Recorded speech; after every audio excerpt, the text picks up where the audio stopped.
5 and now on AM Extra, all kids grade by age 8. That's the new initiative and the goal of the Children's Institute in Portland to make sure our kids are not falling behind when it comes to their education. But what does it take to get there and bridge that gap in our children's early learning? We have Children's Institute CEO Kaleethorn Ladd joining us this morning to talk about the new initiative. Good morning. Good morning. Good morning. Thanks for being here. It's great to be here. Well, so I had the chance to sit down at an awesome luncheon yesterday with you. The Children's Institute had this wonderful gala to roll out this new initiative, All Kids Great by Age 8. So what do we mean by that? Well, we are focused holistically on ensuring that our kiddos are thriving. There's a lot of conversations we've been hearing lately about how we want our kids reading by 3rd grade and successful graduating, and yet none of that can happen if kids are not great by age 8. So we are talking about the first 3 years of life and secure attachment.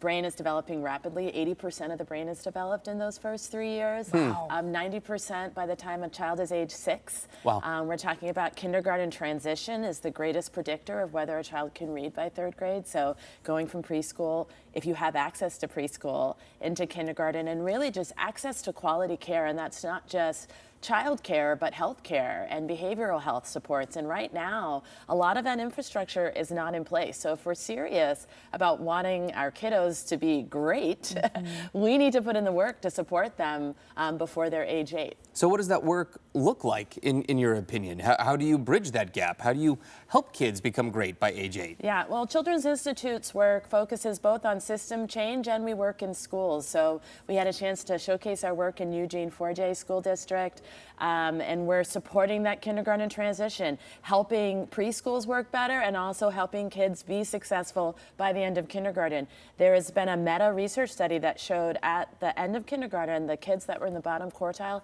none of them met their benchmarks in 3rd grade. We also know that children need the confidence to learn and explore. We want lifelong learners, and that develops by 3rd grade and by age 8. And so holistically having access to quality health care, and we support a lot of systems change. We work with OHA and other providers. We had a big win last session with the doula bill, but we're constantly looking at how, when we're talking about youth, particularly around behavioral health, we're not just talking about teenagers. We're talking about younger youth and how do they have the providers and the supports they need. Yeah, it's interesting. I remember having you on the show to talk about the Momnibus legislation when all of that was going through. Senator Reynolds. You know, but before that, there has usually kind of been this push to look at graduation rates, right? And that's when a lot of the attention starts getting paid to the data in high school. What would you say to folks that you know, are kind of looking at the landscape right now and saying we don't have the money to invest in some of these earlier on years, or in some of the extra benefits outside of the classroom? You know, what's the argument there to really make this investment? Oh, that's a big question.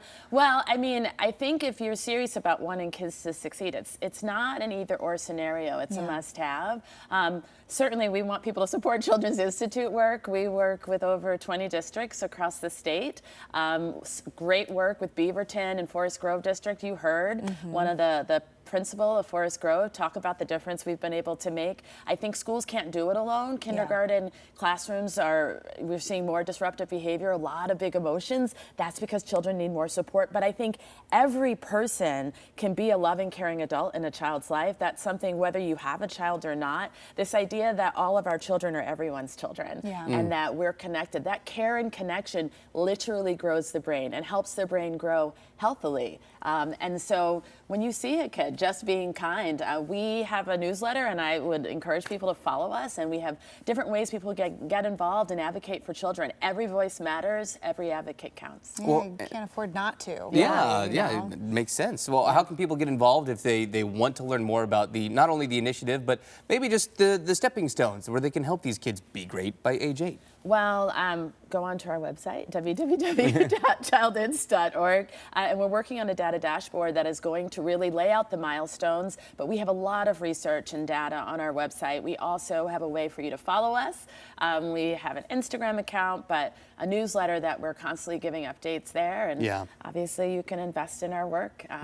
We are really grateful to have so many partners, and there's so many community organizations working so hard to support our schools and our children. And so supporting them right now really matters as well. That was a great thing to see yesterday, was just the diversity of backgrounds, all the different people in this room who all agreed, you know, kids are worthy of this investment and need it early on. You know, we cannot be waiting until high school to say, now it's time to learn. Yes, Yeah. yes, That starts very from day much one. so. Yeah. Well, it's been great to talk to you. Thank you Thank so you. much for Thank coming you for in. having me. Yeah, wonderful stuff there. And again, we're going to have all this information posted on KOIN.com if you want to learn more about what the Children's Institute is up to. And again, the initiative Make All Kids Great by Age 8. Again, that's on KOIN.com.